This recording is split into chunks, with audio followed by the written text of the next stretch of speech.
یہ ریڈیو ہمالیہ ہے۔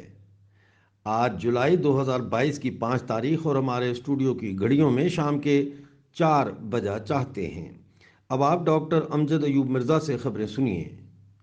جولائی کا آغاز پاکستانی مقبوضہ بلوچستان میں پاکستانی مردود فوج پر بلوچ سرمچاروں کے حملوں میں شدت سے ہوا۔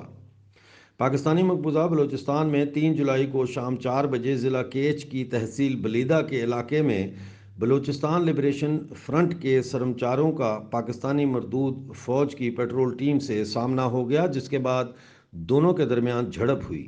بلوچستان لبریشن فرنٹ نے پاکستانی مردود فوج کے اہلکاروں کو پسپائی پر مجبور کر دیا اور اس دوران پاکستانی مردود فوج کے 3 اہلکار جہنم وصال کر دیے۔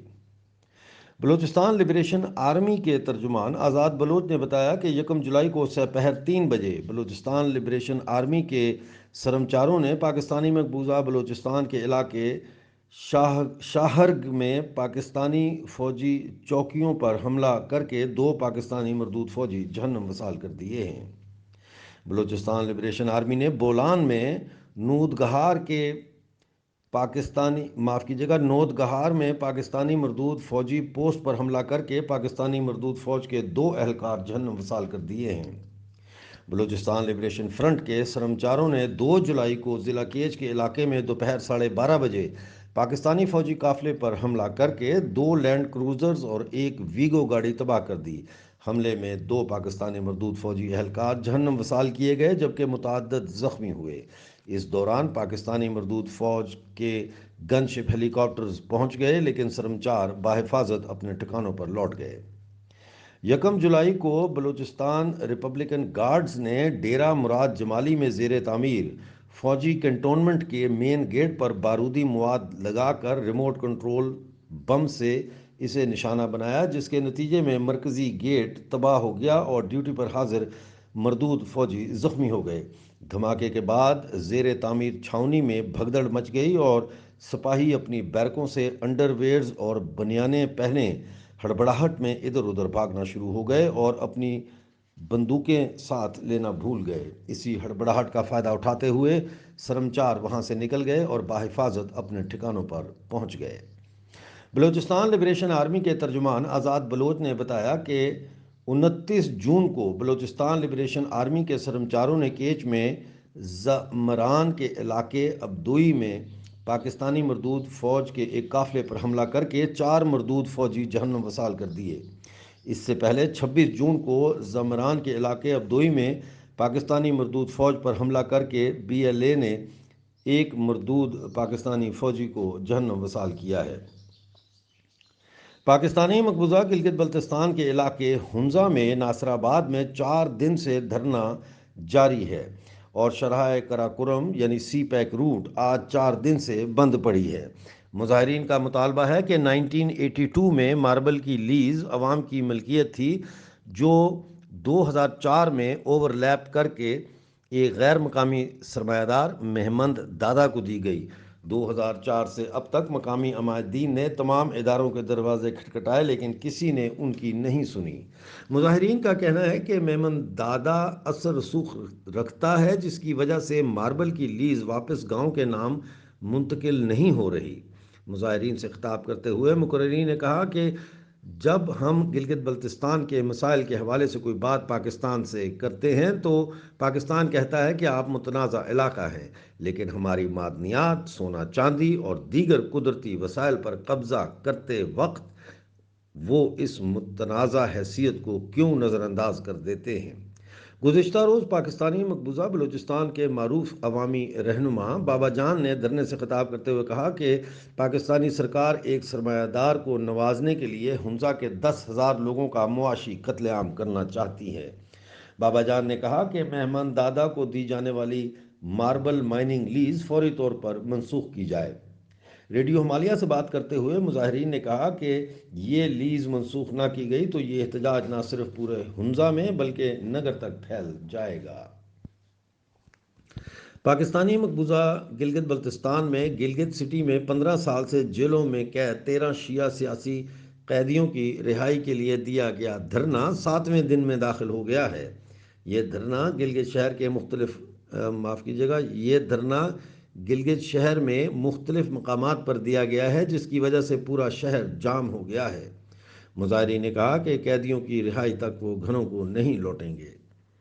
پاکستانی مقبوضہ گلگت بلتستان کے اہم شہر سکردو میں پانی اور بجلی کے بعد اب پیٹرول، ڈیزل اور مٹی کا تیل بھی نایاب ہو چکا ہے، اور مافیا رات کے اندھیرے میں انتہائی مہنگے داموں پیٹرولیم مصنوعات کو بلیک میں فروخت کر رہا ہے۔ پیٹرول اور ڈیزل کی نایابی، غزر میں سیاسی قیدیوں کے دھرنے کی رہائی کے لیے دھرنے اور احتجاجوں کی وجہ سے غزر میں سڑکیں بند ہو چکی ہیں۔ پاکستانی مقبوضہ جموں کشمیر میں سب ڈویژن چکار میں الٹی اور پیچس کی گیسٹرو کی وبا اب تک 6 افراد کی جان لے چکی ہے، جس میں ایک 5 سالہ بچی بھی شامل ہے۔ بیمار لوگوں کی تعداد 2300 سے زیادہ بتائی جاتی ہے۔ پاکستانی ملٹری اسٹیبلشمنٹ کی مبینہ ہدایت پر ٹوبہ ٹیک سنگھ پنجاب پاکستان سے تعلق رکھنے والے سابق گورنر پنجاب چودھری محمد سرور نے بھارت کے خلاف لندن میں مورچہ سنبھال لیا ہے اور یاسین ملک کی رہائی کے لیے برطانیہ میں دستخطی یعنی سگنیچر کیمپین شروع کر دی ہے۔ پاکستانی مقبوضہ جموں کشمیر میں کوٹلی شہر میں ایڈ ہاک ملازمین نے اپنے مطالبات کے حق میں کوٹلی چوک میں زبردست احتجاجی مظاہرہ کیا۔ مظاہرین نے کہا کہ اگر 4300 ایڈ ہاک ملازمین کو پرماننٹ نہ کیا گیا تو مظفر آباد میں دھرنا دیا جائے گا۔ پاکستانی مقبوضہ جموں کشمیر میں لوڈ شیڈنگ کے خلاف لوگ سڑکوں پر نکل آئے اور پورے خطے میں کئی مقامات پر سڑکیں بلاک کر دیں۔ اس طرح حلقہ غربی باغ، تتاپانی اور راولا کوٹ سمیت کئی شہروں میں مظاہرے ہوئے اور کئی مقامات پر پولیس اور مظاہرین کے درمیان جھڑپیں ہوئیں۔ جموں کشمیر نیشنل عوامی پارٹی اور Jammu Kashmir national student federation کا آج مہنگائی کے خاتمے سمیت دیگر مطالبات کے لیے مظفر آباد میں قانون ساز اسمبلی کے سامنے دھرنا دینے کا منصوبہ قیادت کی احمقانہ حکمت عملی کی وجہ سے بری طرح ناکام ہو گیا، اور ایک رات پہلے ہی جموں کشمیر نیشنل عوامی پارٹی کے چیئرمین سردار لیاقت حیات کو راولا کوٹ سے کئی ساتھیوں سمیت گرفتار کر کے تھانے میں بند کر دیا گیا۔ اس کے علاوہ Jammu Kashmir national student federation کی قیادت بھی مظفر آباد اور دیگر شہروں میں پکڑ کر تھانوں میں بند کر دی گئی ہے اور 2 ماہ کی تیاری پر پانی پھر گیا ہے۔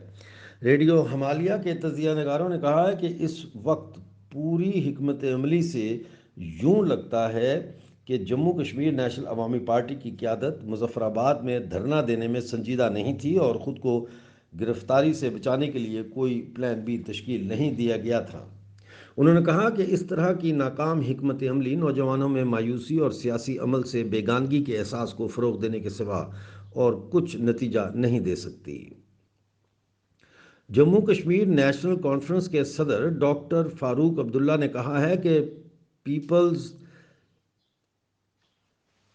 Peoples alliance for Gupkar declaration مل کر اسمبلی الیکشن لڑیں گے۔ انہوں نے کہا کہ انتخابات کے لیے ماحول سازگار ہے۔ یاد رہے کہ people's alliance for Gupkar declaration کو گپکار گینگ کا لقب دیا گیا ہے اور یہ جموں کشمیر میں 75 سالوں سے ہونے والے فرقہ وارانہ جھگڑوں اور کشمیری پنڈتوں کی بڑے پیمانے پر قتل و غارت گری اور کشمیر سے ان کی جبری انخلاء کے ذمہ دار ٹھہرائے جاتے ہیں۔ آپ ریڈیو ہمالیہ سن رہے تھے۔ آج کا نیوز بلیٹن اپنے دوستوں کے ساتھ سوشل میڈیا اور واٹس ایپ گروپس میں شیئر کرنا نہ بھولیے گا۔ اگلے نیوز بلیٹن تک کے لیے ڈاکٹر امجد ایوب مرزا کو اجازت دیجیے۔